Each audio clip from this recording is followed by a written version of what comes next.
আমরা ঠান্ডা মাথায় ভাবি না, ঠান্ডা মাথায় ভাবতে হবে, ধৈর্যশীল হতে হবে। ইন্নামা সাবরু ইনদা সাদামাতিল উলা। বিষ্ণু বলেছেন, বিপদের প্রথম ধাক্কায় যে সবর ধারণ করতে পারে সেই তো সবুর। এজন্য বিষ্ণু দোয়া করতেন, আল্লাহুম্মা জাআলনি সাবুরা, আল্লাহ আপনি আমাকে ধৈর্যশীল বানান। ওয়া জাআলনি শাকুরা, আপনি আমার শুকরগুজার বান্দা বানান। বিশ্বনবীর যে ধৈর্যশীল, বিশ্বনবীর যে শুকরগুজার পৃথিবীর কেউ আছে? কথা বলেন। এমন তাবৎ কোনো অত্যাচার নাই যে অত্যাচার বিশ্বনবীর উপর করা হয় নাই।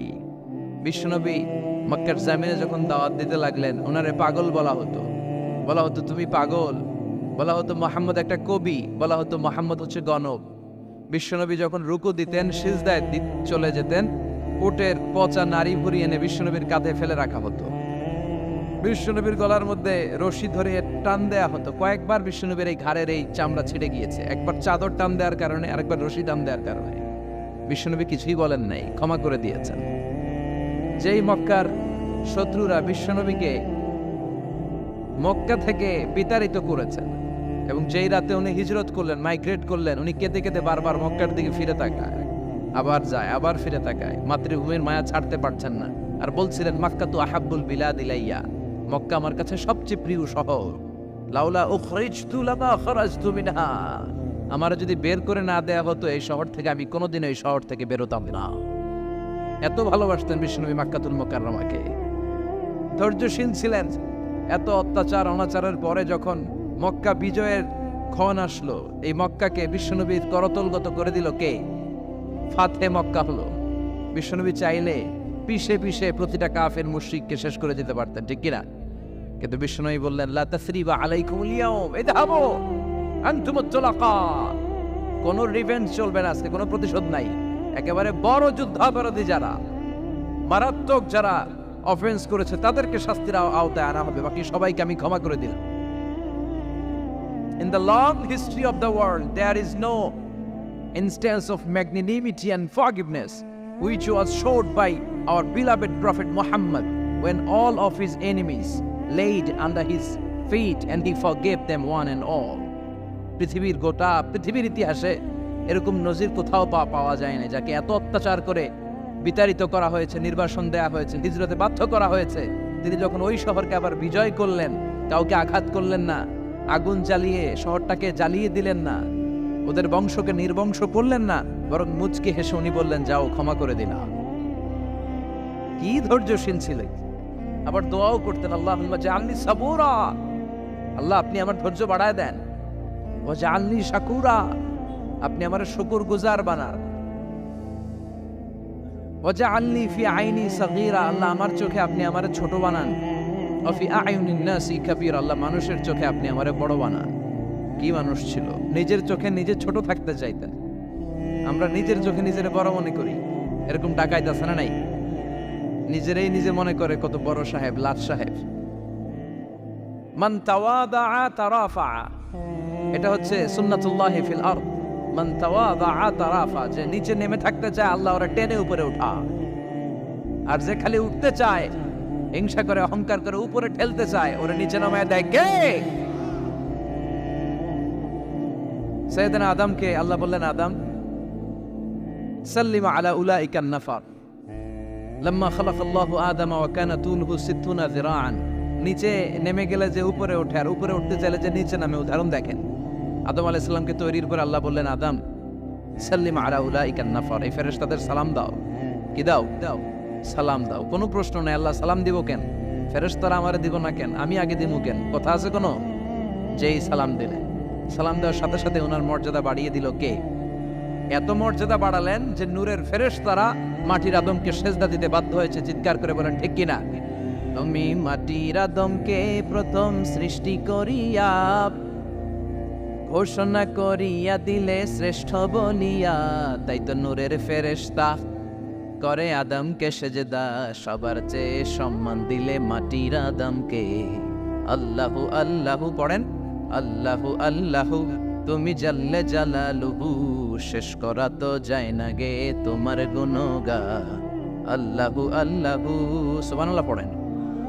কি সম্মান আল্লাহ বাড়াই দিলেন। আল্লাহ বললেন, আদম আজকে থেকে তুমি আশরাফুল মাখলুকা, তুমি খলিফাতুল্লাহ ফিল আরদ, তুমি পৃথিবীতে আমার খলিফা, ভাইস জেরেন্ট অফ আল্লাহ, আল্লাহর খলিফা, আল্লাহর আহকামগুলো পালনের জন্য ভাইস জেরেন্ট। চুরি করলে হাত কেটে দাও, কার আইন? এই কাজ আদম তুমি দুনিয়াতে যেয়ে করবা। জিনা করলে ডেথ পেনাল্টি, হেড অফ, শিরোচ্ছেদ করে দাও, কার আইন? খলিফা হিসেবে মানুষ এসে করবে। মানুষকে আল্লাহ আশরাফুল মাখলুকাত বানিয়ে দিলেন, নিচু হয়েছে বড় বানিয়ে দিলেন। আর শয়তানের অবস্থা কি? শয়তানকে আল্লাহ বললেন সেজদা দে আদমকে। শয়তান যুক্তি দাঁড় করিয়েছে, খালাকতাহু মিন তিন, খালাকতানি মিন নার ওয়া খালাকতাহু মিন তিন। আল্লাহ আপনি আমারে বানাইছেন আগুন দিয়া, কি দিয়া? আগুনের ধর্ম উপরের দিকে ওঠে আর মাটির ধর্ম সে নিচে পড়ে থাকে, আমি কেন সেজদা দেব?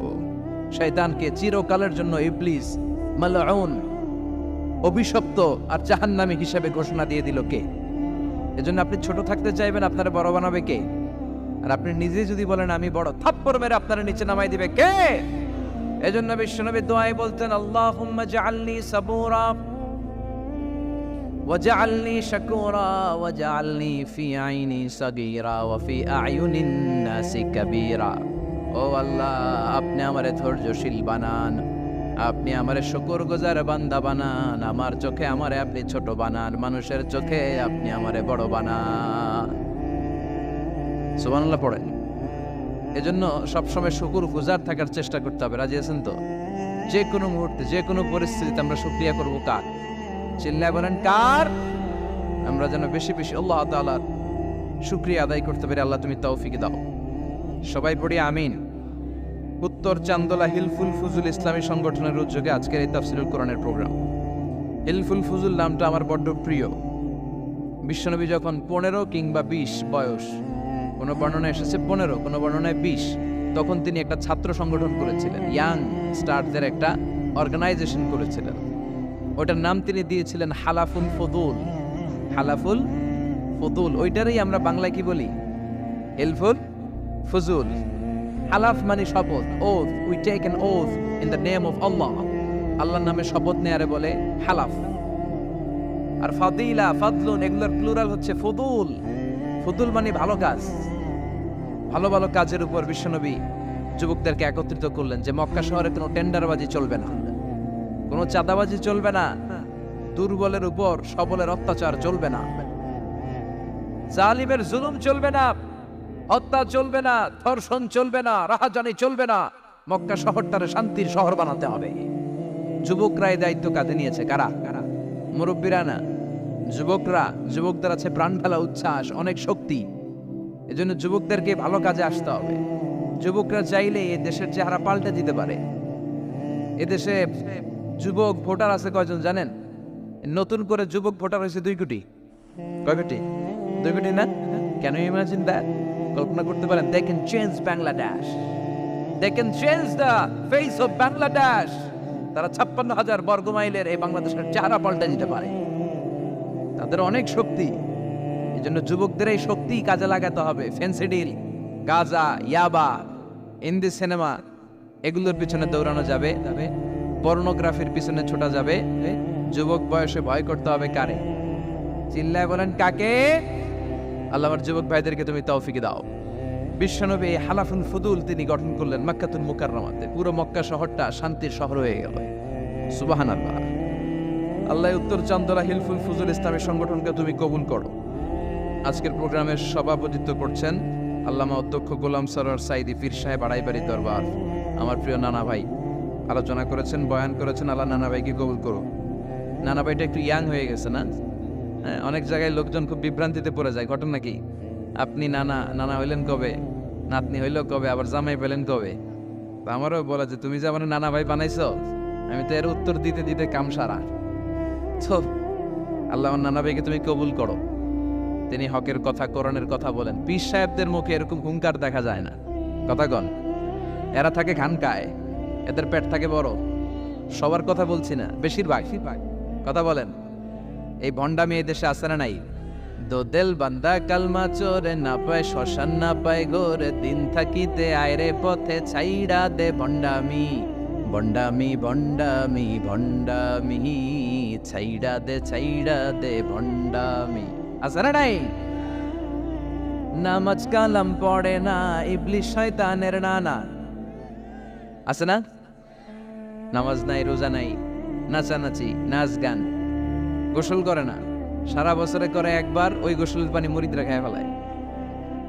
আছে না নাই? নামাজ রোজা করে না, ইবলিশ শয়তানের নানা, ধর্মের একখান খুঁটি ধইরা কয়দিন করবা হয়রানি। ভণ্ডামি ভণ্ডামি ভণ্ডামি, ছাইড়া দে ভণ্ডামি, ঠিক কি না?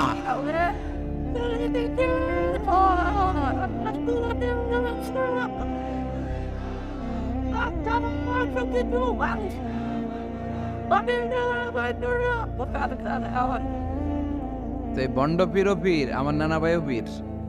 কথা কন, পীরে পীরে পার্থক্য আছে না নাই? পীরে পীরে পার্থক্য আছে, এজন্য পীর চিন্তা হবে। এদেশে এই পাক ভারতে ইসলাম প্রচারে ওলিয়া উলিয়াদের, পীর মাশায়েখদের অবদানের কোনো শেষ নাই, কিন্তু চিন্তা হবে, কোষ্টি পাথর দিয়ে যাচাই করে নিতে হবে। কারণ এই পীরের আদলে অনেক ভণ্ড এই বাংলার জমিন আছে না নাই? এই ভণ্ডদের সাথে আমাদের কোনো সম্পর্ক নাই। ওনার দরবারে আলোচনা হয়, সাইয়্যিদ কামালউদ্দিন জাফরি সাহেব যায়, আমরা যাই, দেশ বরেণ্য ওলামায়ে কেরামরা যায়, যারা হকের কথা বলে, যারা কোরআন সুন্নাহর আলোকে বলে, কোনো ভণ্ডামি নাই। যাবেন, প্রতি বছর যাবেন। এরপর ওই যে কেরাত সম্মেলন হবে না এবার 17 ফেব্রুয়ারি, আমার প্রোগ্রাম যশোর। আমাকে অনেক বলেছিল থাকতে পারলে আমিও কোরআন নিয়ে কিছু কথা বলে আসতে পারতাম, শুনে আসতে পারতাম কারীদের তেলাওয়াত। যাবেন আপনারা, দাওয়াত করে দিলাম। আল্লাহ আজকের সভাপতিকে তুমি কবুল করো। তারপরে আজকে কথা বলেছে মাওলানা রফিকুল ইসলাম ভুইয়া সাহেব, আমাদের সভাপতি সিরাতুন নবী ফাউন্ডেশনের চান্দোলার। না, রফিক ভাইয়ের চেনেন এমন কেউ নাই, এজন্য আর কিছু বলতেছি না তার নামে। আল্লাহ রফিক ভাইয়ের তুমি কবুল করো। গোলাম কবির চৌধুরী আল আজহারি আসতে পারে নাই, আমার বন্ধু মানুষ, একসাথে পড়াশোনা করেছি। এরপর আমার এক মিতা মিজানুর রহমান আতিকি আমার আগে আলোচনা করেছে, আল্লাহ তাকেও তুমি কবুল করো। সালাত নিয়ে কথা বলতেছিলেন। সালাত আউয়ালু মা ইউহাসাবু বিহিল আবদু ইয়াউমাল কিয়ামাতি আস-সালাহ, কিয়ামতের দিন সর্বপ্রথম হিসেব নেওয়া হবে নামাজের, সালাতের। সালাত চিনেন তো? কুরবানির গোশত খাওয়ার মাঝখানে যেটা খায় ওইটা, হ্যাঁ? এটারে বাংলায় আমরা নামাজ বলি। কি বলি? নামাজ। বিশ্বনবী ইন্তেকাল করবেন, রূহ বের হয়ে যাচ্ছে, 2-3টা শব্দ বললেন, এর মধ্যে একটা ছিল সালাত। আর সালাত, উম্মতেরা নামাজ, নামাজ, নামাজ ছেড়ে দিও না। ওমা মালাকাত ঈমানুকুম। মানুষ ইন্তেকালের আগে শ্বাস বের হয়ে যাচ্ছে, রূহ চলে যাচ্ছে, ওই মুহূর্তে কি জরুরি কথা বলে নাকি ফালতু কথা বলে? সবচেয়ে জরুরি কথাটাই তখন সে বলে যায়, ঠিক কি না? কথা বলেন। বিষ্ণু বলেছিলেন নামাজ। তাহলে এই সালাতের গুরুত্ব আছে না নাই? সর্বপ্রথম এই সালাতের ব্যাপারে in the day of judgement আমাদেরকে প্রশ্ন করবে কে? সালাতে কায়েম করো, সালাতে কায়েম করো, হবে সম্মানী তুমি, হবে জান্নাতি তুমি, হবে সম্মানী তুমি, হবে জান্নাতি তুমি। দিবে কাল হাসরে শীতল ছায়া হারশে আজিম, রব্বিয়াল আলা রব্বিয়াল আযীম, রব্বিয়াল আলা রব্বিয়াল আযীম। সুবহানাল্লাহ পড়ে। এজন্য নামাজ, নামাজ, এই নামাজ যাতে মিস হয়ে না যায়। সব মিস হতে পারে, নামাজ মিস হতে পারে না। আল্লাহ তুমি বুঝার তৌফিক দান করো। সাইয়েদনা মুসা আলাইহিস সালাম অত্যন্ত রাগী ছিলেন। উনি একবার এক থাপ্পড় মেরে ফেরাউনের বাবুর্চিকে দুনিয়া থেকে বিদায় করে দিয়েছেন। আরেকবার আরেক থাপ্পড় মেরে সাইয়েদনা মালাকুল মাউতের চোখ বন্ধ করে দিয়েছিলেন। উনি রেগে গেলে ওনার মাথার চুলগুলো ওনার টুপি ভেদ করে উপরের দিকে এরকম খাড়া হয়ে দাঁড়িয়ে যেত। মাঝে মাঝে এরকম শক্ত লোকের দরকার আছে না নাই? কয়েকটা ক্যারেক্টার আছে, যেমন সাইয়েদনা ওমরে ফারুক, সাইয়েদনা মুসা আলাইহিস সালাম, ওনাদের মুখের চেয়ে লাঠি চলতো বেশি। মাঝে মাঝে লাঠি চালানোর দরকার আছে না নাই? আদবের লাঠি সবসময় মাচায় তুলে রাখলে চলবে না। ওমরে ফারুকের এমন হাইবাত ছিল, বিষ্ণুনবীর স্ত্রীরাও ওমরে ফারুককে ভয় পেত, মুনাফিকরা ওমরে ফারুককে ভয় পেত, এমনকি শয়তানও ওমরে ফারুককে ভয় পেত। বিষ্ণু বলতেন, ইয়া ওমর মা সালাকা শাইতানু সালিকান ফাজ্জান ইল্লা সালাকা ফাজ্জান গায়রা ফাজ্জি। ওমর, শয়তান যদি তোমারে কোনো রাস্তা দিয়ে হাঁটতে দেখে, শয়তান ওই রাস্তা রেখে দিয়ে অন্য রাস্তা দিয়ে হাঁটে। সুবহানাল্লাহ। রাস্তে বলেন, প্রভু তুমি বলেছ রাসূল দেবে না, বলনি দেবে না ওমর, বলনি দেবে না হামজা তারি, খালিদ বিজয়ী সমর, ওরে প্রভু তুমি বলেছ রাসূল দেবে না, বলনি দেবে না ওমর, বলনি দেবে না হামজা তারিক, খালিদ বিজয়ী সমর, প্রভু তুমি বলেছ রাসূল দেবে না। আল্লাহু আকবার পড়েন। কি ওমরে ফারুক, মুনাফিকরা ভয় পাইতো, বিশ্বনবীর স্ত্রীরা ওনারা দেখে ভয় পেতেন, শয়তানও ভয় পেত। ওমরে ফারুকের অভ্যাস ছিল মুখের আগে লাঠি চলতো বেশি। সুবহানাল্লাহ পড়েন। আমরা যারা ইমাম সাহেব তারা একামত হলে কেবলামুখী হয়ে দাঁড়ায় থাকি না? একামত চলতেছে, ইমাম সাহেব কোন দিকে দাঁড়ায় থাকে? কেবলামুখী। ওমরে ফারুক মুসল্লিদের দিকে হয়ে দাঁড়ায় থাকতেন, আর হাতে থাকতো একটা লাঠি। কি থাকতো? কাতারকে বাঁকা করতেন, পিঠায় সোজা করে দিতেন, এই সোজা করো, ইস্তাউ আকিমু সুফুফাকুম ওয়া'তাদিলু। এই ছিলেন ওমর। এজন্য বিশ্বনবী বলতেন আশাদ্দুহুম ফি আমরিল্লাহি ওমর, আল্লাহর দ্বীনকে আল্লাহর জমিনে বাস্তবায়নের জন্য সবচেয়ে কঠোর সাহাবী হচ্ছে ওমর। সবাই আবু বকরের মতো হলে চলবে। আরহামু উম্মতি আলা উম্মতি আবু বকর, আমার উম্মতের মধ্যে সবচেয়ে রহম দিলের সাহাবী হচ্ছেন আবু বকর। সাইয়েদনা আবু বকরের দিলটা, হৃদয়টা এত নরম ছিল, উনি যখন নামাজে দাঁড়াতেন উনি কান্নার কারণে তেলাওয়াতের আওয়াজ পিছনে মুসল্লিরা শুনতে পেত না। রজুলুন আসিফ, কোমল হৃদয়ের মানুষ, এত ভদ্র হৃদয়ের মানুষ, এত প্রিয় ছিলেন আল্লাহ তাআলার কাছে। বিশ্বনবী মেরাজ থেকে যখন আসলেন, এসে ঘটনা বর্ণনা শুরু করলেন, আমি মক্কা থেকে ফিলিস্তিন গিয়েছি, ফিলিস্তিন থেকে দূর পাহাড়ে উঠেছি, সেখান থেকে 7 আকাশ পাড়ি দিয়ে আল্লাহর আরশে গিয়েছি, জান্নাত জাহান্নাম দেখেছি, আবার ফজরের আগে ফিরে এসেছি। আবু জাহেল, উতবা, সাইবা, ওয়ালিদ ইবনে মুগিরা জানতে, ওরা কয় এতদিনে একটা পাইছি, একটা ইস্যু পাইছি, এই ইস্যু দিয়া মুহাম্মাদের বিরুদ্ধে যত বদনাম রটানো যায় আমরা রটাবো। সর্বপ্রথম যে ধরছে বিশ্বনবীর সাহাবী আবু বকরকে, যে বলে আবু বকর দেখো তোমার বন্ধু এতদিন যা বলতো মেনে নিতাম, আজকে সে কি বলে, সে তো পুরো পাগল হয়ে গিয়েছে। নাউজুবিল্লাহ পড়েন। যেখানে মক্কা থেকে ফিলিস্তিন যেতে লাগে 15 দিন, ফিরে আসতে লাগে 15 দিন, যেতে আর আসতে লাগে 1 মাস, সে নাকি মাঝরাতে উঠে বাইতুল মুকাদ্দাস গিয়েছে, নবীদের নিয়ে ইমামতি করেছে নামাজের, আরো সে গিয়েছে, জান্নাত জাহান্নাম দেখেছে, আবার নাকি ফজরের আগেই চলে এসেছে। এটা কেমন পাগলামির কথা বলো তো? সাইয়েদনা আবু বকর বললেন আমার রাসূল কি আসলেই এই কথা বলেছে? আবু জাহেল, উতবা, সাইবা বলে হ্যাঁ, তোমার নবী, তোমার মুহাম্মদ এই কথাই বলেছে। সাইয়েদনা আবু বকর বলেন বিশ্বনবী যদি এটা বলে থাকেন তাহলে বিশ্বনবী সত্য বলেছে। আমার নবী বলে থাকলে সত্য বলেছে, তিনি মিথ্যা বলতে পারে?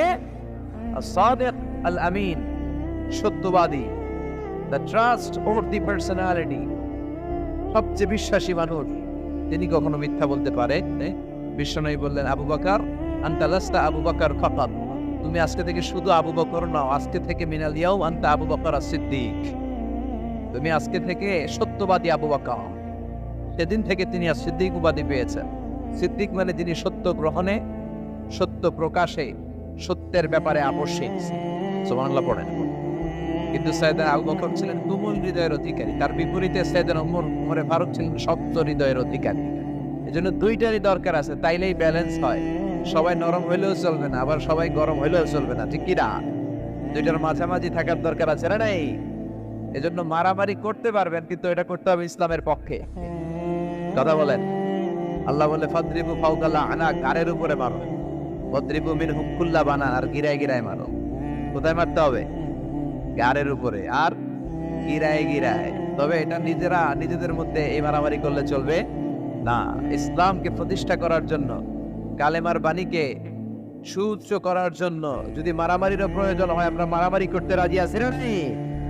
কোনো একদিন এ দেশের আকাশে কালিমার পতাকা উড়বে, সেদিন সবাই খোদাই বিধান পে দুঃখ বেদনা ভুলবে।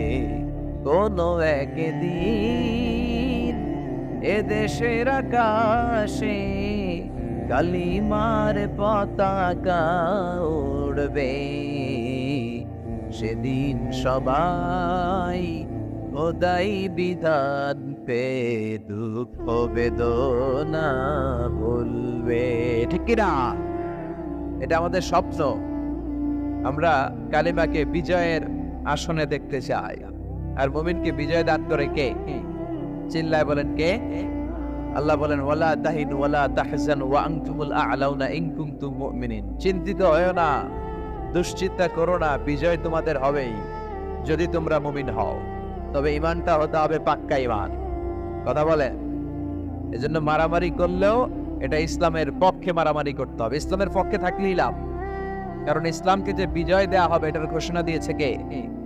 ওরা চায় মুখের ফুৎকারে ইসলামের বাতিকে নিভিয়ে দিতে। আল্লাহ বলে কিয়ামত পর্যন্ত আমি ইসলামের বাতিকে জ্বালিয়ে রাখবো। Up to the day of judgment ইসলামের আলো জ্বলতেই থাকবে, কেউ এটাকে থামাতে পারবে? দেখেন তা তিনি আজীবন ধরে ক্ষমতার চেয়ারে আসেন, তার ক্ষমতার চেয়ার কেউ কেড়ে নিতে পারবে না। কথা বলেন? কথা কয় নাকি? বিএনপির ক্ষমতার চেয়ার কেড়ে নেয় আওয়ামী লীগ, আওয়ামী লীগের ক্ষমতার চেয়ার কেড়ে নেয় বিএনপি। এগুলো আমরা দেখছি না? এখন অবশ্য লম্বা সময় ধরে বাংলাদেশ আওয়ামী লীগ ক্ষমতার চেয়ারে আছে। হয়তো কোনো কারণে আওয়ামী লীগের পর আবার নতুন কোনো দল ক্ষমতায় আসতে পারে কি পারে না। এভাবে পৃথিবীর রদবদল হয়। আজীবনের জন্য কেউ ক্ষমতার চেয়ারে বসে থাকতে পারে একজন ছাড়া। তিনি কে? আল্লাহ। সেই যে ক্ষমতার চেয়ারে বসছে, কেউ আল্লাহর ক্ষমতার চেয়ার কেড়ে নিতে পারবে? চিল্লায় বলেন পারবে? এই পৃথিবীতে যারা ক্ষমতায় আসে তাদের কারো ক্ষমতার মেয়াদ 5 বছর। এই যে বাংলাদেশ আওয়ামী লীগ নতুন করে ক্ষমতায় এলো, মেয়াদ কয় বছর? কথা বলেন? 5 বছর। কোন কোন দেশে 10 বছর। আল্লাহ যে ক্ষমতার চেয়ারে বসছে, আল্লাহর ক্ষমতার মেয়াদ কয় বছর? 20 বছর। কি কয়? হ্যাঁ, 50, 100 বছর। কয় বছর? আজীবন মেয়াদ। সুবহানাল্লাহ কইবেন না? হুয়াল আউয়ালু ওয়াল আখিরু ওয়াল যাহিরু ওয়াল বাতিন ওয়া হুয়া বিকুল্লি শাইইন আলীম। আল্লাহ বলে আমি প্রথম, আমি শেষ, আমি গোপন, আমি প্রকাশ্য। আমি চিরকালের জন্য ক্ষমতার চেয়ারে বসেছি, কোনোদিন এই চেয়ার আমি ছাড়বো না। ঠিক কি না? উনি আজীবন ক্ষমতার মালিক। উনি শুরু থেকে আছেন, শেষ পর্যন্ত থাকবেন। সুবহানাল্লাহ পড়ে। আমার কথা কি বোঝা যাচ্ছে? বুঝতে পারতেছেন? পৃথিবীর অনেক দেশে আবার ডেমোক্রেটিক সিস্টেমে ভোটে জিতে ক্ষমতায় আসতে হয়। যেমন আমাদের দেশ ডেমোক্রেটিক কান্ট্রি, ভোট যার বেশি ক্ষমতা তার বেশি, ভোট পেয়ে ক্ষমতায় আসে। তো আল্লাহ তো ভোটে জিতে মনে হয় ক্ষমতায় আসছিল না, ভোট ছাড়া আসছে, কারচুপি করে আসছে আল্লাহ। হ্যাঁ, অনেক দেশে রাজতন্ত্র, মোনার্কি সিস্টেম, রাজার পোলা রাজা। আল্লাহর বাবা ছিল রাজা, এজন্য আল্লাহও রাজা। কথা বলেন? আল্লাহ বলেন আপনি ভোটে জিতে আমার ক্ষমতার চেয়ারে বসা লাগে নাই। আমার বাবা নাই, আমার ছেলে নাই, আমার কেউ নাই, আমি একাই সব ক্ষমতার মালিক। আমি চিরকালের জন্য এই ক্ষমতার চেয়ারে বসা। চিরকাল, আজীবন তিনি ক্ষমতার চেয়ারে থাকতেন। আবার অনেক সময় দেখা যায় ক্ষমতায় যেতে হলে অন্যান্য পার্টির সাথে কোয়ালিশনে যেতে হয়, শরিক বানাতে হয়। আল্লাহর ক্ষমতায় তো শরিক আছে না? আছে। আল্লাহ বলেন ওয়ালাম ইয়াকুল্লাহু শারীকুন ফিল মুলক। আমার ক্ষমতায় কোনো পার্টনার নাই, কোনো শরিক নাই। তোদের মতো আমি কারোর সাথে জোট করি নাই। জোট ছাড়া, শরিক ছাড়া, কোয়ালিশন ছাড়া আমি ক্ষমতার চেয়ারে বসা। আজীবন আমার ক্ষমতার নেওয়া, কেউ আমার ক্ষমতার চেয়ার থেকে নামাতে পারবে না। পৃথিবীর অনেক দেশের এরকম নমুনা আমরা জানি।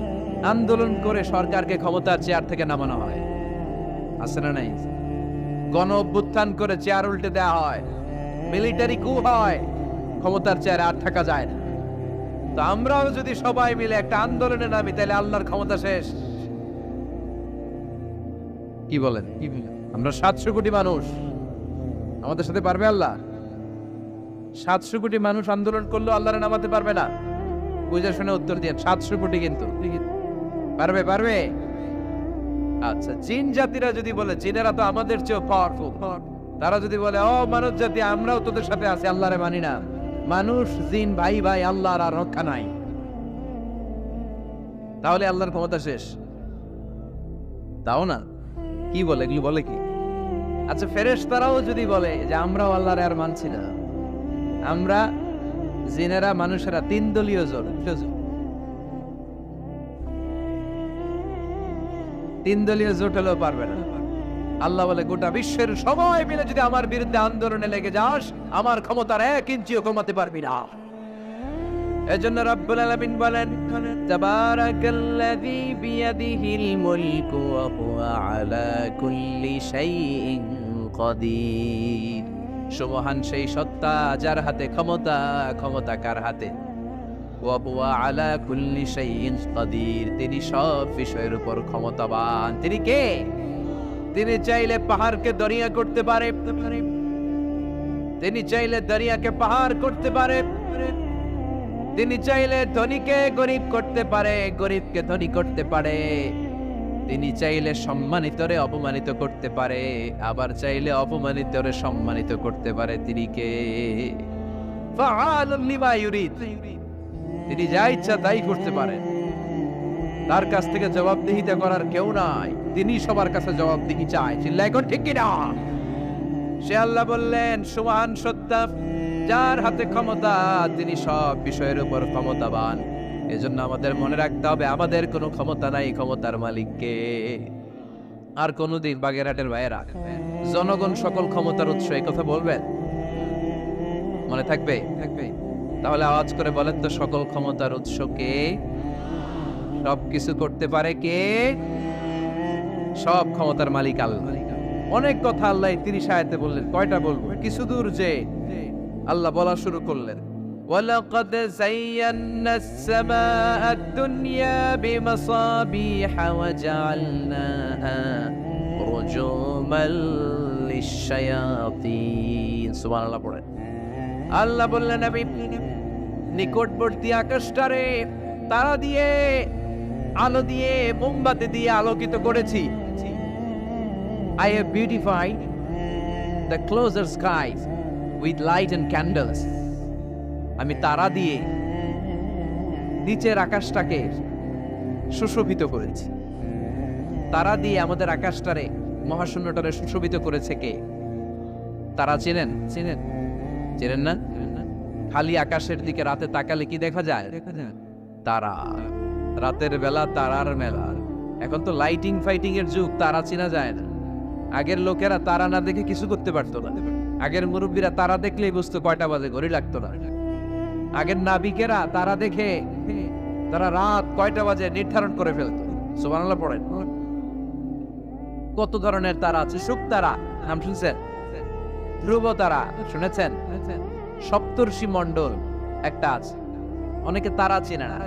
কোটি কোটি কোটি কোটি 7টা তারা একসাথে দেখবেন, এটার বলে সপ্তর্ষি মণ্ডল। আল্লাহ বলে, এই তারা দিয়ে আমি আকাশটারে সুশোভিত করেছি।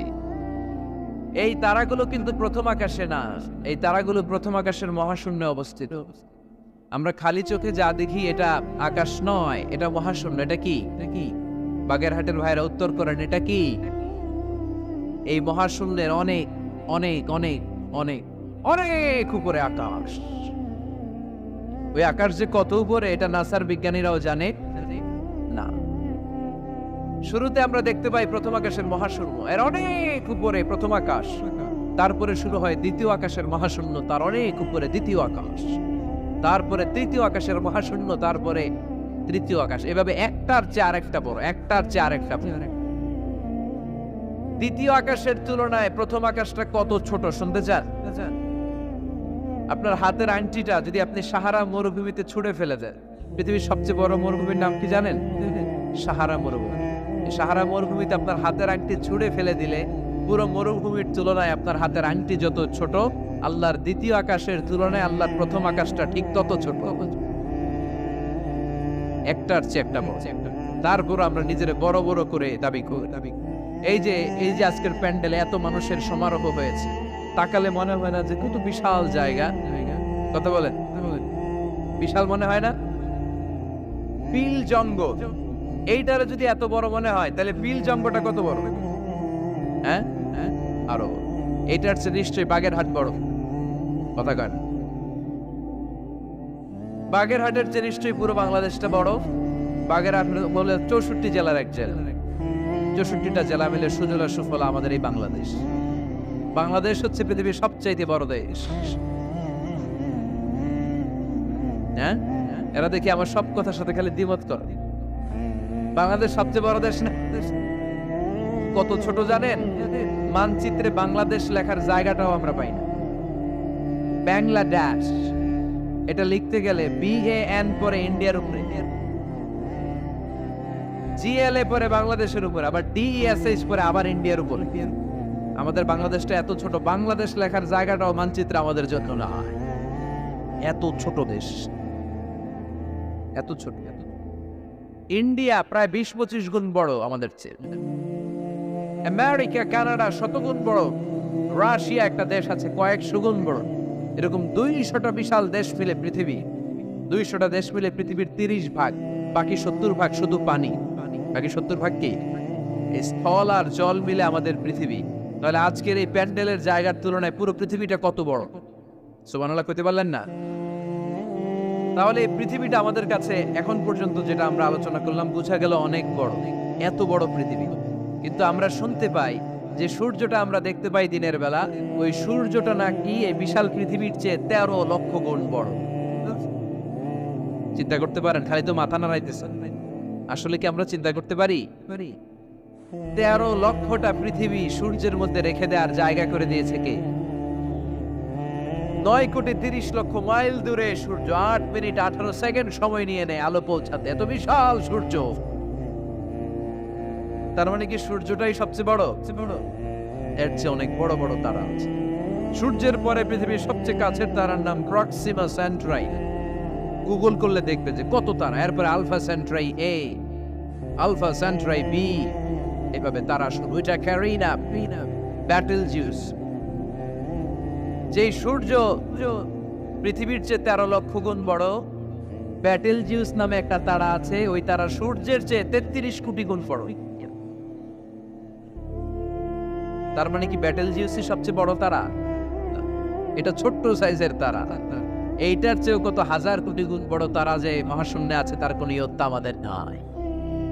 এরকম হাজার হাজার million trillion zillion billion octillion তারা মিলে আমাদের এই গ্যালাক্সিটা গঠিত। আমাদের গ্যালাক্সির নাম মিল্কি ওয়ে।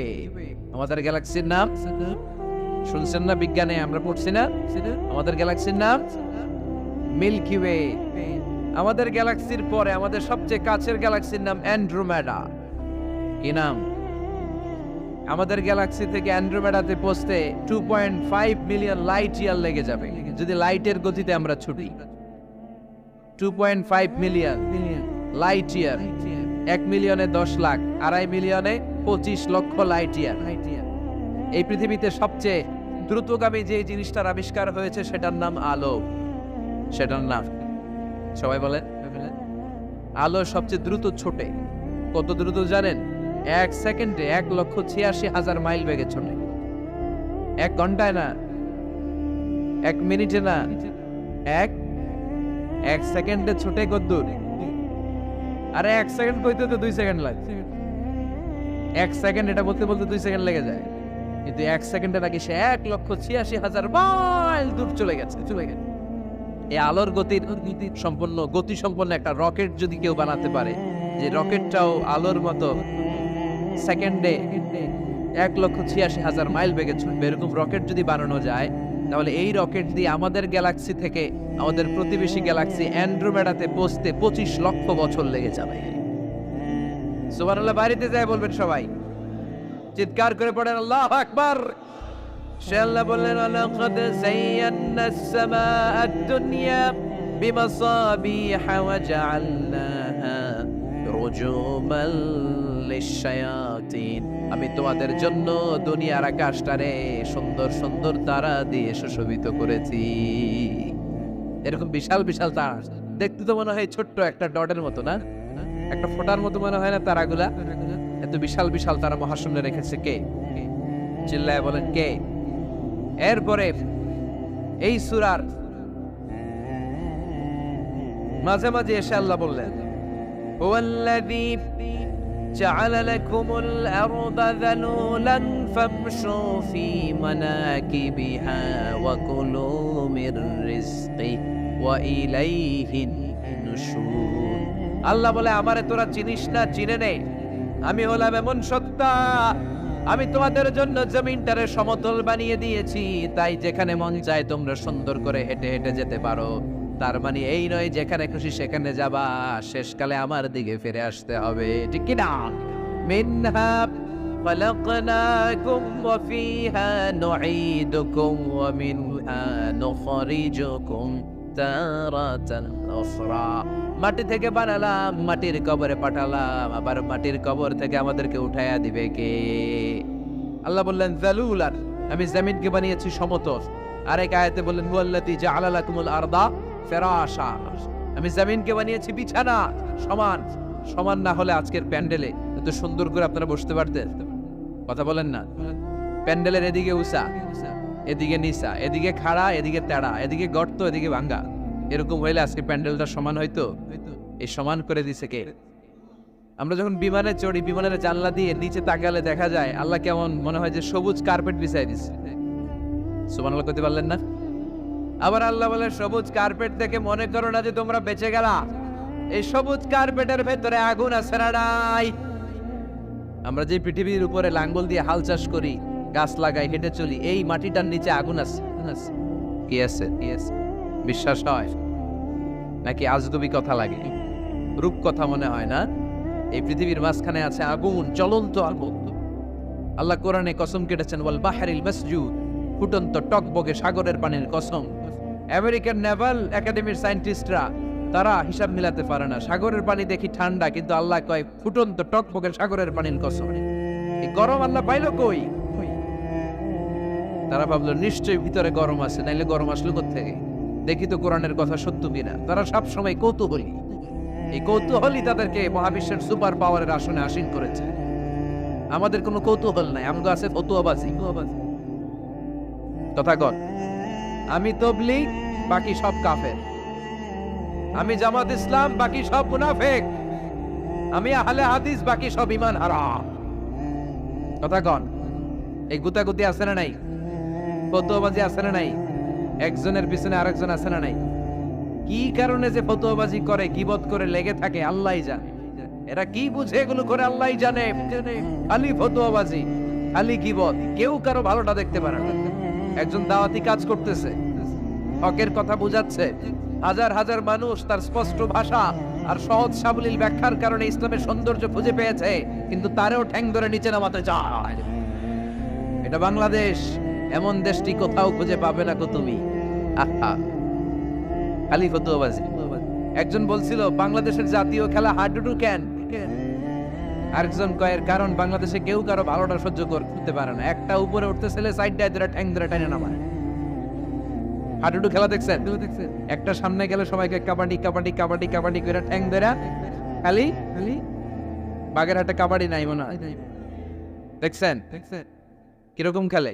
একজন সামনে গেলে সবাই ঠ্যাং ধরে নিচে নামে। এটা এই দেশের জাতীয় খেলা। এদেশে কেউ ভালো পথে হাঁটতে চাইলে, উপরে উঠতে চাইলে, কল্যাণের পথে আগাতে চাইলে তার বিরোধী শক্তিরা ওর ঠ্যাং ধরে নিচে নামাবে। কেউ কারো ভালোটা সহ্য করতে পারে? আর ফতুয়াবাজি, তুই কাফের, তুই মুনাফিক, তুই মুশরিক, তোর দাদা কাফের, তোর শ্বশুর কাফের, তোর বেয়াই কাফের। ওই কাফের বেয়াই মারা গেলে ওরে যেখানে কবর দেয়া হবে, ওই কবরের উপরে যে ঘাস উঠবে, ওই ঘাস যে গরু খাবে, ওই গরুর যে দুধ খাবে, ও কাফের। কথা কন, খালি ফতুয়াবাজি। এই ফতুয়াবাজি থেকে আল্লাহ তুমি আমাদেরকে বাঁচাও। আমরা যেন হৃদয়টা প্রশস্ত করে একে অপরকে মুসলিম ভাই মনে করে বুকে টানতে পারে। আমরা খালি পিছাই, সর। বিশ্বনবী আসছে কাছে টানার জন্য, আমরা খালি পিছাই, খালি অন্যের দোষ খুঁজি। নিজের মধ্যে যে কত দোষ, নিজের মধ্যে দোষের শেষ নাই, ওইদিকে কোনো চিন্তা নাই। তো মক্কায় সবচেয়ে বড় কুস্তিগিরের নাম ছিল রুকানা। কি নাম? সাহাবারা বিশ্বনবীকে কখনো রুকানার কাছে যেতে দিত না। সাহাবারা ভাবতো বিশ্বনবী যদি রুকানার দরবারে যায় আর রুকানা যদি বক্সিং মেরে বসে, তাহলে বিশ্বনবীর মানিজ্যত নিয়ে টানাটানি। কিন্তু বিশ্বনবী তো শুধু সিলেক্টেড কিছু পার্সোনালিটিদের জন্য নবী হয়ে আসেননি। ওমা আরসালনাকা ইল্লা রাহমাতাল লিল আলামিন। I have sent you as a mercy for the whole world, for the entire universe. ও নবী, আমি আপনাকে গোটা বিশ্বের জন্য রহমত আর বরকত করে পাঠিয়েছি। তো বিশ্বনবী একদিন ফজরের সালাত শেষে লুকিয়ে লুকিয়ে মক্কার সবচেয়ে বড় বক্সার ছিলেন তো বিশ্বনবী তো as a mercy for the entire universe, গোটা বিশ্বের জন্য রহমত, তিনি মক্কার সবচেয়ে বড় বক্সার রুকানার কাছে চলে গেল। যে বলল, রুকানা আসলিম তাসলাম, ইসলাম মানো শান্তিতে থাকবা, দুনিয়ায়ও থাকবা আখিরাতেও থাকবা, সুবহানাল্লাহ পড়েন। রুকানা বলে, না আব্দুল্লাহর বেটা মোহাম্মদ, আমি তো কালিমা পড়বো না, যদি বক্সিং খেলে আমারে হারায় দিতে পারো তাইলে কালিমা পড়ো। বিশ্বনবী বললেন, আমি তো বক্সিং খেলি না রে বাপ। রুকানা বলল, তাহলে আমিও কালিমা পড়ি না। বিশ্বনবী রাজি হলেন অবশেষে। ভাবলেন, আমি বক্সিং খেললে একজন যদি জাহান্নাম থেকে জান্নাতি হয়, বক্সিং খেললে সমস্যা কই? কি রহমতের নবী, কি অ্যাটিটিউড, কি পজিটিভনেস, কি প্রোঅ্যাক্টিভনেস, অলওয়েজ প্রোঅ্যাক্টিভ, সব সময় ইতিবাচক চিন্তা করতে হবে। নেতিবাচক চিন্তা কারে বলে বিশ্বনবী জানতোই না, সুবহানাল্লাহ পড়েন। বিশ্বনবী রাজি হলেন, এবার বক্সিং খেলার পালা। রুকানা হাফ প্যান্ট পরে গায়ের মধ্যে জাইতুনের তেল মেখে এভাবে লাফাচ্ছে। আপনারা রেসলিং খেলা দেখছেন? তেল মেখে পজিশন নেয় মারার জন্য প্রতিপক্ষকে। তো বিশ্বনবী তার পজিশন নেয় না, বিশ্বনবী দাঁড়িয়ে আছেন। রুকানা বলল, মোহাম্মদ, আমি লাফাচ্ছি, তুমি লাফাও না কেন? তুমিও লাফাও। বিশ্বনবী বললেন, না আমি লাফাই না, কারণ আমি সেলাইবিহীন লুঙ্গি পরি। সেলাই ছাড়া লুঙ্গি পরে যদি কেউ লাফায়, বাতাসে সতর খুলে যাওয়ার সম্ভাবনা আছে না নাই? কি লাজুক নবী ছিলেন, কেউ বিশ্বনবীর লজ্জাস্থান জীবনেও দেখে নাই। হালিমাতুস সাদিয়ার বাড়িতে যখন বিশ্বনবী থাকতেন, হালিমাতুস সাদিয়া 5 বছর এই কুরাইশি মোহাম্মদ ছেলেটাকে লালন পালন করেছে। হালিমাতুস সাদিয়া বললে, এই 5 বছরের ব্যবধানে কোনোদিন কুরাইশি মোহাম্মদরে কাঁদতে দেখি নাই। ক্ষুধা পেলেও ছেলেটা কাঁদতো না, ব্যথা পেলেও কাঁদতো না, শুধু লজ্জাস্থানের জায়গা থেকে কাপড়টা সরে গেলে শিশু মোহাম্মদ চিৎকার দিয়ে উঠত। এবার মারামারির পালা। রুকানা বলে, মোহাম্মদ তুমি মারো। বিশ্বনবী বললেন, তুই মার, কারণ আমি মারলে ওই মায়ের হজম করার ক্ষমতা তোর নাই। বিশ্বনবীর এক হাতে জান্নাতে 40 জনের শক্তি ঢুকায় দিছে কে? তো বিশ্বনবী মাইট দিলে এটাও হজম করতে পারবে? কথা কন, পারবে না। এখন রুকানাও মারে না, বিশ্বনবীও মারে না, খেলাও শুরু হয় না। বিশ্বনবীও মারে না, রুকানাও মারে না, খেলাও শুরু হয় না। এখন রুকানা বলে, মোহাম্মদ তুমি মারো। বিশ্বনবী মারে নাই, কিন্তু বিশ্বনবী ওনার ডান হাত মোবারক, কি নরম হাত, সফটার দেন সিল্ক, সিল্কের চেয়ে নরম ছিল। ওয়াকানা কাফুহু আবিয়াদু মিনাদ দিবাজ, সফটার দেন সিল্ক, রেশমের কাপড়ের চেয়েও বিশ্বনবীর হাতের তালু সফট ছিল। এই হাতটা দিয়ে বিশ্বনবী রুকানার ডান কাঁধে এভাবে টাচ করলেন, মারে নাই, খালি বলছে, রুকানা এত লাফাস কেন? টাচ করার সাথে সাথে রুকানা বেহুশ হয়ে জমিনে পড়ে যায়। সবাই তো অবাক, ঘটনা কি, কি মিরাকেল, কি অলৌকিকত্ব। পানি ঢেলে রুকানারে হুশ ফিরানো হয়েছে। সবাই বলে, রুকানা তুই তো অনেক বড় পালোয়ান, আব্দুল্লাহর বেটা মোহাম্মদ ঘুষিও দিল না, লাথিও মারলো না, বেহুশ হইলি কেন? রুকানা বলে, আরে তোরা তো দেখোস নাই, তোরা দেখেছিস মোহাম্মদ হাত দিয়ে ধরেছে, আমার মনে হয়েছে বিশাল পাহাড় এসে কাঁধে চেপেছে। এজন্য ইসলামের অ্যাটিটিউড হচ্ছে ডিফেন্সিভ, আগে মারে না। আল্লাহ বলেন, ওয়ারাব্বাকা ফাকাব্বির, glorify the name of your Lord, তোমার প্রভুর নামের বড়ত্বের ঘোষণা দাও। আসলে আমরা আল্লাহর নামের বড়ত্বের ঘোষণা দেই। আমরা ভাগাভাগি করে 3টা তাকবীর পড়ব। প্রথম তাকবীর পড়বেন যারা বিবাহিত আছেন তারা, দ্বিতীয় তাকবীর অবিবাহিত যারা তারা, তৃতীয় তাকবীর সবাই মিলে। রাগ করতেছেন? বিবাহিত কারা কারা আসছেন দেখি তো? মাশাআল্লাহ, আমিও আছি আপনাদের দলে, মশির ভাইও আছে ইনশাআল্লাহ।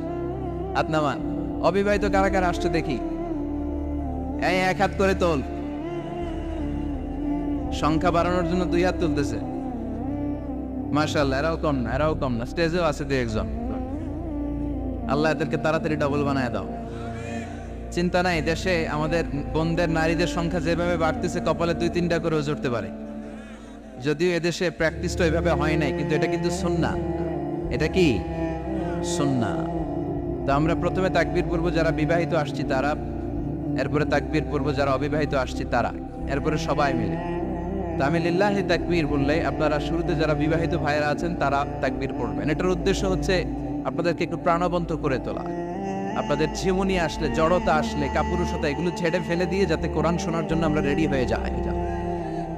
শুরুতে বিবাহিত ভাইরা রেডি তো? কাদের পারফরমেন্স কেমন হয় আজকে দেখব।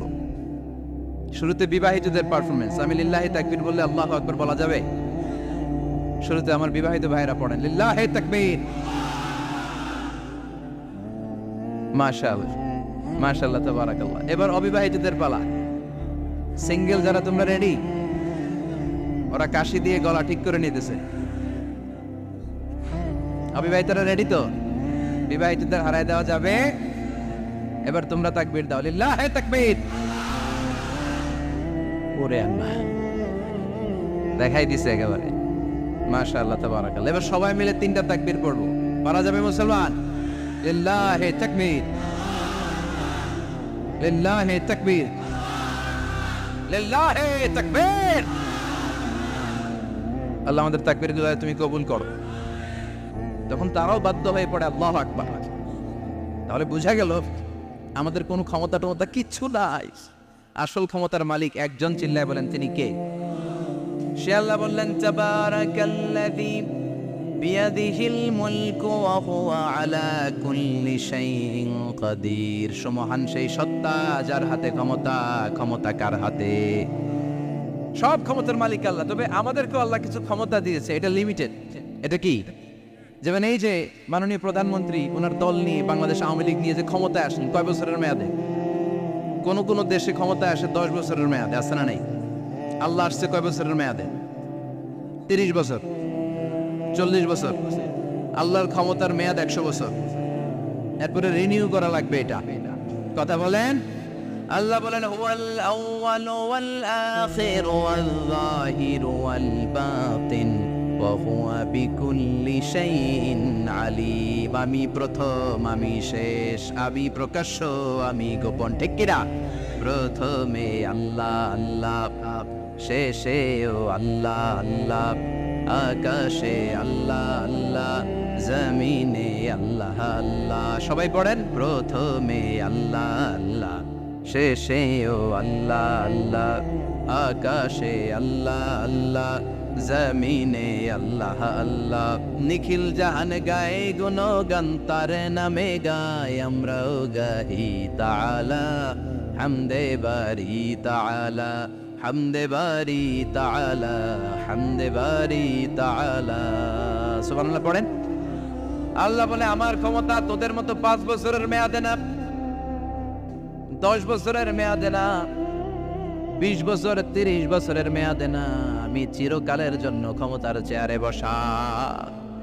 চিরকালীন মেয়াদ, সৃষ্টির সূচনার আগ থেকে তিনি আছেন, অনাদিকাল পর্যন্ত তিনি থাকবেন।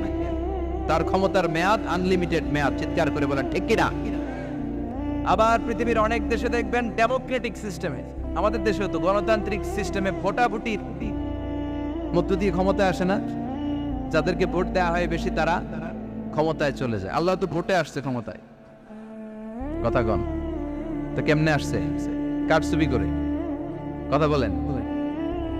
আল্লাহ ভোটে আসা লাগে নাই, কেউ তাকে ভোট দেওয়া লাগে না। আবার অনেক দেশে আছে মোনার্কি সিস্টেম, রাজতন্ত্র, রাজার পোলা রাজা। আল্লাহর বাপ ছিল রাজা, এই জন্য আল্লাহ রাজা। কথা বলেন না, আল্লাহ রাজতন্ত্রের সিস্টেমও আসে নাই। আবার অনেক দেশে আছে ডিকটেটরশিপ, একবার ক্ষমতা পাইলে মাগার চেয়ার ছাড়ে না। আছে না নাই? 20 বছর 30 বছর চলতেই থাকে, আছে না নাই? আল্লাহ কি এই সিস্টেমে আসছে? আল্লাহর ক্ষমতার সাথে পৃথিবীর কারো ক্ষমতার কোনো মিল নাই। চিৎকার করে বলেন ঠিক কি না? আবার অনেক দেশে কোয়ালিশন করে ক্ষমতায় যেতে হয়, জোট করে। জোটের রাজনীতি দেশে আছে না নাই? 4 দলীয় জোট, 10 দলীয় জোট, 14 দলীয়, 18 দলীয়, 20 দলীয়, মহাদলীয়, মহাজোট, সামনে হবে মহাজোট। কথা ঠিক কিনা বলেন? তো আল্লাহ কিরকম জোট করে আসা লাগছে? কথা বলেন। তার মানে আল্লাহর ক্ষমতা আমাদের ক্ষমতা এক নয়। আবার পৃথিবীর অনেক দেশে গণ অভ্যুত্থানের মাধ্যমে অনেককে ক্ষমতা থেকে নামানো হয়, ঠিক কিনা? গণ অভ্যুত্থান হয় না, সেনাবাহিনীরা কু করে না, মিলিটারি কু করে ক্ষমতা থেকে নামায়। তো আমরাও যদি আল্লাহর বিরুদ্ধে একটা আন্দোলন করি, আল্লাহ তো নেমে যাবে, নামানো যাবে না? আচ্ছা আমরা পারলাম না, জিনেরা যদি আমাদের সাথে যোগ দেয়, মানুষ জিন ভাই ভাই, আল্লাহর রক্ষা নাই। কথা বলেন, তাও পারা যাবে না। ফেরেশতারাও যদি কয় আমরাও মানি না, তাইলে তো শেষ আল্লাহর গদি। আল্লাহ বলে গোটা বিশ্বের সবাই মিলে যদি আমার বিরুদ্ধে আন্দোলনে নেমে যাস, আমার ক্ষমতার বিরুদ্ধে যদি মিছিল দেয়া শুরু করে দিস, আমার ক্ষমতার 1 ইঞ্চিও কমাতে পারবি না। সুবহানাল্লাহ পড়েন। এজন্য আল্লাহ বললেন তাবারাকাল্লাযী বিয়াদিহিল মুলকু ওয়া হুয়া আলা কুল্লি শাইইন কাদির। সুমহান সেই সত্তা যার হাতে ক্ষমতা, ক্ষমতা কার হাতে? আবার দেখবেন পৃথিবীর অনেক দেশের রাজা সিস্টেম, যেখানে বয়সের ভাড়া যখন নুজ্জ হয়ে যায়, 80-90 বছর বয়স হয়ে যায়, স্বেচ্ছায় ক্ষমতা ছেড়ে দেয়, ছেড়ে দিয়ে রিটায়ারমেন্টে যায়। কথা কন, শোনেন নাই মনে হয়? আছে না নাই? অনেক রাজা স্বেচ্ছায় ক্ষমতা ছেড়ে দিয়ে রিটায়ারমেন্টে যায়, বয়সের ভারে নুজ্জ। তা আল্লাহ তো ওই কবে থেকে ক্ষমতায় বুড়ো হয়ে গেছে না? কথা কন, এখন আল্লাহর চলতে লাঠি লাগে, আগের মতো ক্ষমতা নাই, চোখে সানগ্লাস লাগে, পাওয়ারওয়ালা গ্লাস ছাড়া আল্লাহ মনে হয় দেখে না। কথা কন, যে ফেরাউনকে আল্লাহ সাগরের জলে ডুবিয়ে মারলো, যেই নমরুদকে আল্লাহ শেষ করে দিল, যেই কারণকে আল্লাহ শেষ করে দিল, সে আল্লাহ আজও আগের ক্ষমতা নিয়ে ছেড়ে নাই। এই জন্য বিয়াদিহিল মুলক, তার হাতে ক্ষমতা। ওহুয়া আলা কুল্লি শাইইন কাদির, তিনি চাইলে সব করতে পারেন। তিনি রাজারে প্রজা বানাতে পারেন, প্রজারে রাজা বানাতে পারেন, ধনীরে গরিব বানাতে পারেন, গরিবরে ধনী বানাতে পারেন। তিনি সাগরকে মরুভূমি করতে পারেন, মরুভূমিকে দরিয়া করে দিতে পারেন। তিনি কে? ওয়া হুয়া আলা কুল্লি শাইইন কাদির, তিনি যেটা চান সেটাই করতে পারেন। চিল্লায় বলেন ঠিক কি না? এরপর আল্লাহ বললেন আল্লাযী খালাকাল মাউতা ওয়াল হায়াতা লিয়াবলুয়াকুম আইয়ুকুম আহসানু আমালা। ও আল্লাহর আদেশে দেহে ঢুকে আল্লাহর আদেশে বের হয়ে যায়, ঠিক কি না? এই যে ছোট্ট বাচ্চাটার দেহের ভিতরে যে রূহ ঢুকলো, কে দিল? 120 দিনের আগে মানব শিশুর দেহের ভিতরে কিন্তু রূহের ফুৎকার হয় না। সহিহ বুখারীর বর্ণনা 40-40-40, 340-এ কত? কথা বলেন। প্রথম 40-এ থাকে নুতফা, তারপরের 40-এ হয় আলাকা, তারপরের 40-এ হয় মুদগা, sperm drop, blood clot, and then the little flesh. ছোট্ট নাপাক পানি ছিলাম, শুক্রাণু ছিলাম আমরা। কি ছিলাম? শুক্রও ছিলাম না, শুক্রাণু, শুক্রের অণু। 1 ফোঁটা শুক্রের মধ্যে 20 কোটি অণু থাকে, ওই 20 কোটির একটা ছিলাম আমি আর আপনি। সুবহানাল্লাহ, বাড়িতে গিয়ে বললেন। ডিম্ব আমরা ছিলাম না, আমরা ছিলাম ডিম্বাণু। ডিম্বের এই ডিম্বাণু আর শুক্রাণু দুইটা মিলে আল্লাহ আমাদেরকে বানায় ফেললেন জাইগট, সেখান থেকে এমব্রয়ো, তারপরে আস্তে আস্তে ইনিশিয়াল স্টেজগুলো শেষে একটার পর একটা স্টেজ পার করে তিনি আমাদেরকে বানালেন আলাকা, সেখান থেকে মুদগা। আমাদের দেহের ভেতরে তিনি স্কেলিটন ভরে দিলেন, কঙ্কাল, মাথার স্কাল দিলেন, খুলে দিলেন, নাক কান গলা দিলেন, আমার রেসপিরেটরি সিস্টেম চালু করে দিলেন। কত ছোট ছিলাম আমি, ক্ষুদ্র ছিলাম আমি। ফালইয়ানযুরিল ইনসানু মিম্মা খুলিকা মিম্মাইন দাফিক। মানুষের উচিত তার সৃষ্টি প্রক্রিয়ার দিকে নজর করে তাকানো। বাবার পিঠ থেকে সবেগে নির্গত হওয়া পানি দিয়ে মায়ের পেটে তোমারে ঢুকায় দিল কে? নাপাক পানি থেকে ছোট্ট ব্যাঙ্গাচির মতো ছিলাম, জোকের মতো মায়ের জরায়ুর দেয়ালে লেগেছিলাম। সেখান থেকে বড় করতে করতে আমার রেসপিরেটরি সিস্টেম, আমার এয়ারিং সিস্টেম, আমার সব সিস্টেমগুলো তিনি আমার দেহের ভিতরে সেট করে দিল। চিল্লায় কোন সুবহানাল্লাহ। 120 দিনের সার্টেন পিরিয়ড শেষে তিনি দেহের ভিতরে রূহের ফুৎকার দিলেন। দেয়া মাত্রই আমার রুহুতে ধপ ধপ ধপ শুরু হয়ে গেছে। ওই যে ধপ ধপ শুরু হয়েছে, আজও থামে নাই। এই ধপ ধপ থামলে বাঁচবেন, দম ফুরাইলে আমরা ঠুস হয়ে যাবো, ঠিক কিনা? আয় রে মানুষ রঙিন ফানুষ, দম ফুরাইলে তবু তো ভাই কারোরই নাই একটুখানি। আয় রে মানুষ রঙিন ফানুষ, রঙিন ফানুষ, আয় রে মানুষ। সুবহানাল্লাহ বলেন। সে আল্লাহ বললেন, গোলাম, জীবন আর মরণের মাঝখানে আমি তৈরি করেছি রুহু। পৃথিবীর বিজ্ঞানীরা সব বানাতে পারে, কম্পিউটার বানাতে পারে, প্লেন বানাতে পারে, হেলিকপ্টার বানাতে পারে, রকেট বানাতে পারে, কিন্তু গোটা বিশ্বের সব বিজ্ঞানীরা মিলে কি রুহু বানাতে পারে নাকি? কথা বলেন। গত বছর সোফিয়া নামে একটা রোবট আসছিল না? কথা কন। ওটা মাথা উঁচু করে নিচু করে কথা বলতে চায়, মানুষের মতো হতে চায়। আসলে কি মানুষ? ওটার মধ্যে কি রুহু আছে? রুহু বানাইতে পারবে কেউ? এই রুহু নিয়ে যে কত গবেষণা, মুমূর্ষ রোগীদের উপর গবেষণা চালিয়েছে অনেক। বুলেট প্রুফ গ্লাসের ভিতরে মুমূর্ষ রোগীকে রেখে রেখে তারা চেক করতে চেয়েছে আমেরিকান বিজ্ঞানীরা যে রুহু কোন দিক দিয়ে বেরোয়। তারা ওজন করে দেখে মানুষ মরে গেলে কোনো লাশের ওজন বেড়ে যায়, কোনো লাশের ওজন কমে যায়। যেটাতে কমে গেছে 2-1 কেজি কমে যায়, তার অবাক। কিরা আগে ছিল 80 কেজি, এখন হচ্ছে 78 কেজি, তার মানে 2 কেজি না, এটাই রুহু। এটাই কি? এটা হচ্ছে গবেষণার ধাপ। অনেকগুলো মডিউল তারা আনে, অনেক মুমূর্ষ রোগীকে গ্লাস ফিটিং করা, ইন্টেন্সিভ কেয়ারে রেখে তারা অবজার্ভ করে, আর অক্সিজেন মাস্ক খুলে দিয়ে তারা দেখে যে লোকটা ছটফট করে কিভাবে মরে। মরার আগে ওজন মাপ ছিল 80 কেজি, মরে গেছে পরে আবার ওজন দিয়ে দেখে 78 কেজি। কমছে কয় কেজি? বিজ্ঞানে কয় পাইছে। সবাই কয় কি পাইছে? কয় রুহু। কই পাইলেন? কয় আগে 80 এখন 78, 2 কেজি। রুহুর ওজন কয় কেজি? তো বিজ্ঞানীদের সিস্টেম হচ্ছে যে কোনো একটা বিষয়ের উপর গবেষণা চালালে তারা পূর্ণাঙ্গ ডিসিশনে পৌঁছতে পারে না। They couldn't jump to the final conclusion just on one module, based on one module. They cannot do it. তাদের অনেকগুলো মডিউল আনতে হয়। তারা আবার নমুনা আনলো আরেকটা, মুমূর্ষ রোগী, অক্সিজেন চেম্বার লাগানো, মাস্ক লাগানো, এটা খুলে ফেললে মরে যাবে। বুলেট প্রুফ করা গ্লাসের ভিতরে ঢুকিয়ে এটার ওজন মাপ, এটার ওজন 60 কেজি। এবার মাস্ক খোল, মাস্ক খুলছে ছটফট ছটফট করে, এটা শেষ। এবার মাপ দেখ, এবার মাইপা দেখা গেছে 63 কেজি। কয় কেজি বাড়ছে? এক একটার এক এক সিস্টেম হইতেছে, কোনোটা কমে, কোনোটা বাড়ে, কোনোটা কিচ্ছু হয় না। সবাই কয় তাইলে আপনি রুহু পাইলেন কই? আগেরটা কম ছিল, মনে করছিলেন 2 কেজি কমছে, ওইটাই রুহু, এখন 3 কেজি বাইরে গেছে, মিলাইবেন কি দিয়া? কথা কন। আল্লাহ ডেকে বলে, গোলাম কিয়ামত পর্যন্ত একটার পর একটা মুমূর্ষ রোগীকে বুলেট প্রুফ গ্লাসের ভেতরে ঢুকাতে পারবি, গবেষণা করতে পারবি, মাগার রুহু খুঁজে পাবি না। চিল্লায় বলেন ঠিক কিনা? কারণ এই রুহুর মালিক কে? সে আল্লাহ বললেন, আল্লাযী খালাকাল মাউতা ওয়াল হায়াতা লিয়াবলুয়াকুম আইয়ুকুম আহসানু আমালা। জীবন আর মৃত্যু বানালাম তোমাদেরকে পরীক্ষা করার জন্য। পরীক্ষা আছে না নাই? গোটা দুনিয়াটাই পরীক্ষা। আল্লাহ যারে পছন্দ করে বেশি তার পরীক্ষাও। আশাদ্দুন নাসি বালাআন আল আম্বিয়া। এই পৃথিবীতে আল্লাহ সবচেয়ে বেশি বালা মুসিবত দিয়ে পরীক্ষা করেছেন নবীদের। কারণ নবীরা আল্লাহর কাছে কম প্রিয় না বেশি প্রিয়?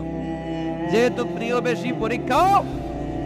এজন্য মুমিনের উপর যদি পরীক্ষা আসে, মুমিনের উপর যদি অত্যাচার আসে, মুমিনের উপর যদি ধৈর্যের পরীক্ষা আসে, জেল জরিমানা আসে, মুমিন ওইটারে ভয় পায় না। মুমিন ভয় পায় একজনকে। চিল্লায় বলেন তিনি কে?